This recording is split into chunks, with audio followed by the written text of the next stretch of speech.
प्रधानमंत्री किसान योजना रे आसिला आउ एक बड़ खबर जहाँ आपण माने समस्ते जानी रखिबा निहाती जरूरी। तेबे 16तम किस्ती नहीं सरकार जारी कले बड़ घोषणा। 16तम किस्ती यही चाषी मानक मिलिब नहीं, कौन रही संपूर्ण खबर आसंतु जानिबा। ता पूर्व वीडियो को लाइक करी चैनल को सब्सक्राइब करी बेल आइकन को दबाई दियंतु। प्रधानमंत्री किसान सम्मान निधि योजना सरकारଙ୍କର एक महत्वाकांक्षी योजना, तेणु यह प्रधानमंत्री मोदी निजे नजर रखिंट।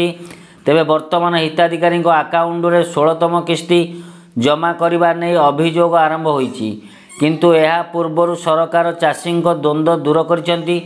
वर्तमान पर्यंत कृषक माने संदेह रही जे जदि घरे 3 किंबा 2 जनक नाम रे जमी अच्छी तेबे समस्त कृषक यही सुविधा पाई पारिबे कि नहीं। तेबे यही द्वंद्व को दूर करी सरकार कहिसेंति जे परिवार केते जन नाम रे जमी थिले कौन हेबो, जणे सदस्य यही सुविधा पाइबे। तेणु अन्य सदस्य माने आदौ पंजीकरण करने उचित नुहे, कारण एक रु अनेक पंजीकरण बातिल हेबो। तेबे आपण माने 15तम किस्तीर टंका पाइछंती कि नहीं ता निहाती कमेंट रे जणेबे। आपण माने को जिल्ला रो हमर ए वीडियो को देखुछंती निश्चिंत कमेंट रे लिखिबे। जदि भी चैनल को नुआ आछंती वीडियो को लाइक टे करिवे, चैनल को सब्सक्राइब करिवे, बेल आइकन को दबाई देबे एई भली नुआ नुआ खबर पाइबा पई।